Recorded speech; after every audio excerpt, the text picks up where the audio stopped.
we think we're men and we shouldn't be asking for help. That's the main reason. That's what I thought anyway when I was going through a difficult time.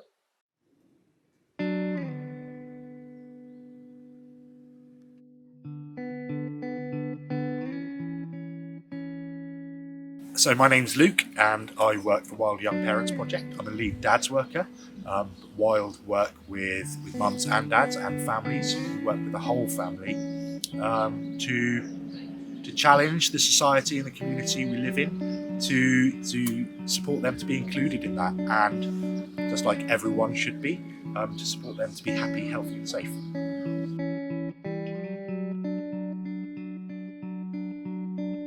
I've been working with Wild for about 2.5 years now.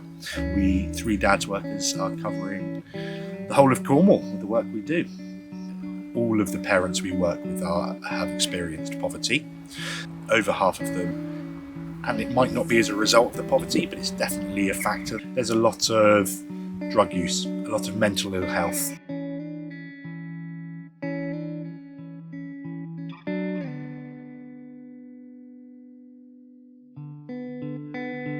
Before I came into contact with Wild, I was feeling quite low in myself with mental health.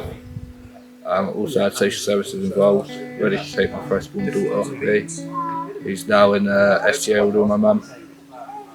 But since I've come into Wild, things have got better.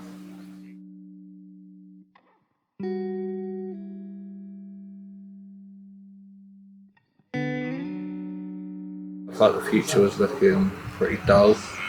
Didn't think there was much of a future. It impacted my family pretty bad because we was going through court cases for my daughter and I wasn't allowed to live at home. And that really impacted my dad because me and my dad's not just like son and dad, we're best friends. It's got better in the past 6 or 7 months. I see them like literally every day. They're across the road from each other. I'm a peer mentor for the young dads and I'm also the guardian of the allotment as well. Yeah, Luke's taught me quite a bit actually, so I rang Luke up in October 2019, telling him I was sat on top of British Scoria, and he literally came to the rescue and got me down.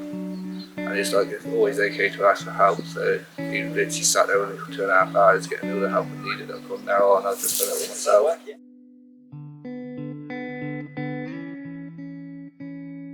It's strong to ask for support, it's strong to look for other dads,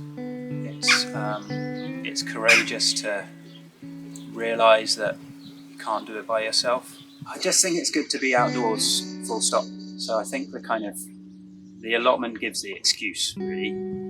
Sometimes we're sat around, sometimes we're picking away at weeds or moving some compost, but it means you can have some good conversation. I think dads often feel that, I think it's hard to be a dad in that you sometimes feel like secondary to the mum. You're a bit of an afterthought. And so then if you do get time with your kids, you feel like there's a huge amount of pressure that you have to do everything right. And I think it's even more important because of that dads should be finding other dads, finding groups that offer support.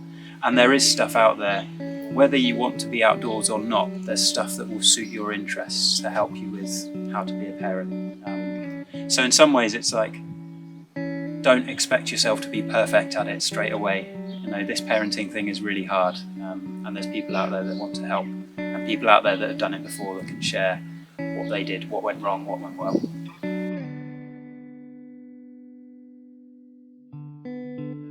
I'm Daniel, and this is Ciri. Probably I've come to Wild for over a year now. It's probably just after she was born.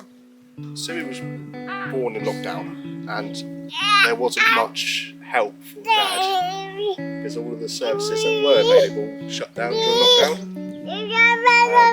My partner was part of the mum group, and she introduced me to that group, and they obviously, that's what I needed, the help and advice, and that's what I got. I've never done it. I've not had young siblings either, so I've not had the young babies or anything around, so I had no idea.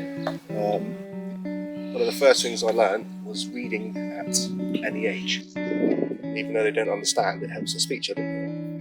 Wow. So stuff like that, general parenting bits and pieces.